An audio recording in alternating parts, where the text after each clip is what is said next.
And the dude postures up, and I come out for the hip bump sweep, and I look down, and I'm on top of him, and I'm in full mount. And I was like, heck yeah, this is awesome. Whether it's your first submission, whether it's your first sweep, whatever it is, you need to be able to work some offense in order to really understand what Brazilian Jiu-Jitsu is like to play the game. Before you do this, you're sort of like basically playing the boring tutorial part of the game and not actually able to get into the main meat and potatoes of it.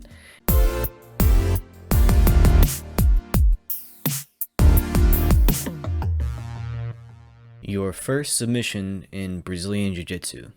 Let's talk about how to get it, why it's so important, and my personal experience with this topic. Unless you've had significant grappling experience before joining Brazilian Jiu-Jitsu, it is a extremely common experience to go into the sport and not be able to submit anybody else for probably a couple months. I mean, if you train for a few weeks and then someone fresh off the street comes in, sure, you might be able to submit them there.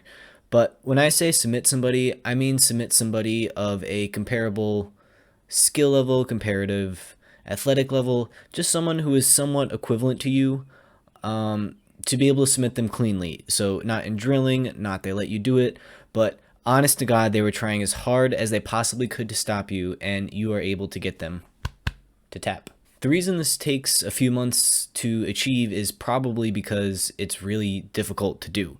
Like, you're essentially fully resisting somebody and you're trying as hard as you can to make them stop breathing, extend a joint lock so far that it could possibly break if they don't give up. You're trying to do some pretty mean things to these people, and of course it's all in good fun, and this is why we love Brazilian Jiu-Jitsu, because everybody can walk away unharmed. But that being said, nobody wants to be the guy getting choked out, so you try as hard as you can to stop it. And the biggest hurdle, I think, that people run into is really they don't get to experience what Brazilian Jiu-Jitsu has to offer. And if you don't ever get good enough to actually submit other people and work your offense, you're never good enough to actually play the game of Brazilian Jiu-Jitsu. Like, there's a huge meat grinder period where people go into Brazilian Jiu-Jitsu and they have to learn the moves, they have to learn how to use their bodies, and during that whole period, people might think that Brazilian Jiu-Jitsu isn't for me. However, you don't really get to play Brazilian Jiu-Jitsu until you get to work your attacks on the other person. Like, the real fun and the real game comes from, okay, so I'm going to threaten you with a submission here. If you don't respond to it, something bad is going to happen. But since you respond to it, I can follow up with my other submission, and then you're doing that to me as well. But in the beginning, you're not actually playing that game. In the beginning, you're playing, I have no idea what's going on. This is painful. I'm trying to figure out how to not get hurt. This is very uncomfortable. I'm trying to maneuver my body and just like survive. Essentially, you're just trying to survive.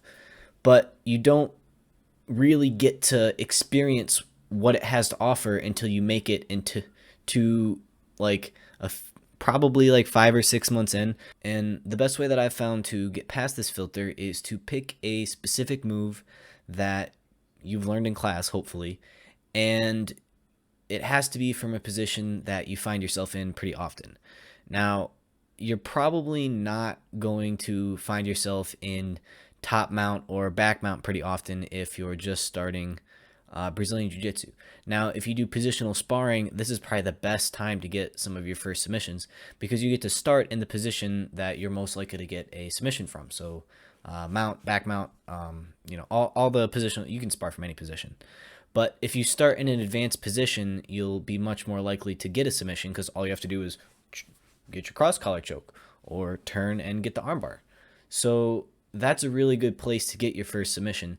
And it's a really good place to, if you want to challenge yourself to get a submission from standing to ground, to work your finishes, right? The best way to get good in Brazilian Jiu-Jitsu is to practice your moves against progressively increasing levels of resistance. The first time you do a move, what you're trying to do is program in a feeling for that move, a feeling in your body of like, okay, there's a bit of a rhythm here. There's a bop. It's hard to describe because it's a body feeling. It's not like an intellectual understanding of it. Of course, you have to know where to put your hands, where to move your grips. But really what you're doing when you're drilling, what you're practicing, is getting that correct internal body feeling. And then you want to take that correct feeling of like, oh yeah, that move feels right. No, that makes sense right there.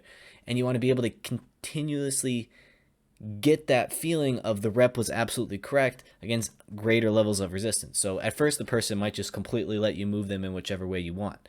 And then you could ask them, hey, could you try to resist this a little bit? And if it's too much, say, hey, calm down, I can't quite do it. But eventually, you should be able to get it against someone who is completely trying to resist you, and then you can go and all the way submit them. So you should pick a move, and if you find yourself in that position very often, this is the one move you're going to focus on. Yes, obviously practice the other moves during class when you're learning them, and it's really important to know just different options that are available to other people. But when it comes time to positional sparring or even just open mat rolling, you should only look for that one move. And if you want, you can pull someone aside and just say, hey man, you want to drill real quick? I'm sure people would love to drill in open mat time, even if it's only like, a couple extra minutes. A couple extra minutes of drilling, if you get like 30, 40 reps of your like technique you're going for, chances are you're going to be able to hit that in a live roll pretty soon.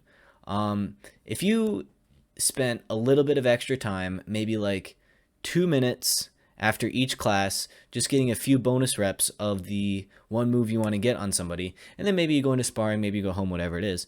But that little bit of extra time is what's going to make the difference for actually getting this.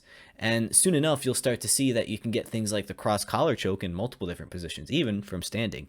Now, watch out if you try to standing cross collar choke some of the upper belts. They might not have a good time with that. You might slam into the mat pretty hard unexpectedly, but it's still fun to try. And I say, why not go for it? If they're not defending, you could get them.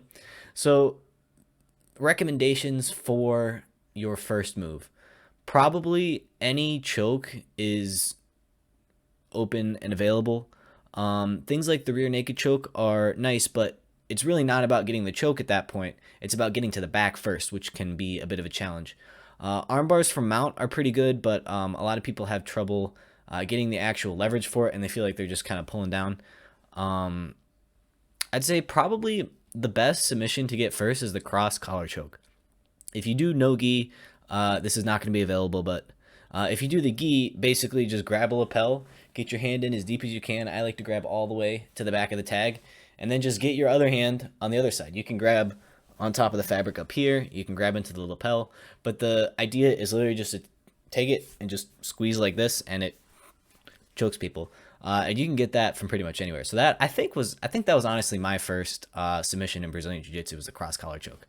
I remember for a fact my first sweep was the hip bump sweep because I practiced that one. This is how I know the technique. One day I went to one of my coaches. I was training judo on the weekends and jiu-jitsu during the week. It's weird how that schedule worked out. But my judo coach, he also trained Brazilian jiu-jitsu as well. And no one else showed up for class that day, so it was just me and him. And he was like, oh, what do you want to work on? And I was like, I've never actually swept anybody in a live roll. And he was like, okay, cool, we're going to work on the hip bump sweep. And so I worked on the hip bump sweep, and, I did it like probably over 100 times just practicing in that one class, and I got repetition after repetition after repetition, and I practiced against greater and greater resistance. So first I'd practice just straight up, and then I'd practice if I broke their posture down and they came up, practicing that timing. Then like 2 weeks later, I look around. Well, I don't look around. I'm in a rolling situation, and it feels exactly like it was during drilling. And the dude postures up, and I come out for the hip bump sweep, and I look down, and I'm on top of him, and I'm in full mount. And I was like, heck yeah, this is awesome. So whether it's your first submission, whether it's your first sweep, whatever it is, you need to be able to work some offense in order to really understand what Brazilian Jiu-Jitsu is like, to play the game. Before you do this, you're sort of like playing a video game, except you don't get to have access to all of the options. You're like basically playing the boring tutorial part of the game and not actually able to get into the main meat and potatoes of it.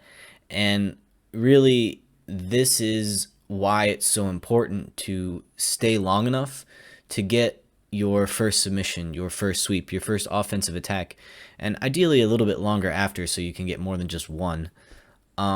It's so important because that's when you get to see what jiu-jitsu is actually like. That's when you get to see the full range of what it has to offer. That's when you actually start getting to play the game. And then from there, you can sort of make an honest assessment of whether or not Brazilian Jiu-Jitsu is for you or not. And also, you'll probably have enough grappling experience to make yourself a little bit more comfortable and confident in social situations where you otherwise wouldn't be. And I think that's a really awesome benefit that everybody should get. Just being able to walk into a room and feel confident knowing you can handle yourself to a certain degree, or you've been in a stressful situation before, something much worse than what you're going to deal with in most every day-to-day life. For the most part, people trying to strangle you out unconscious, like, that doesn't happen unless it's in the jiu-jitsu mat.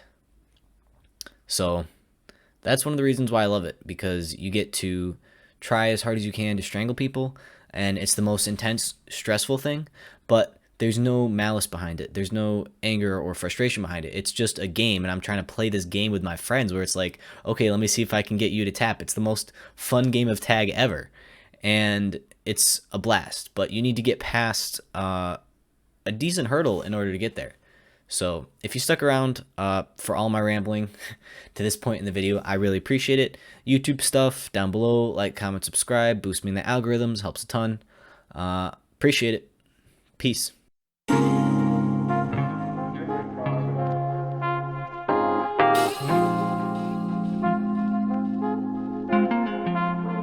Oh,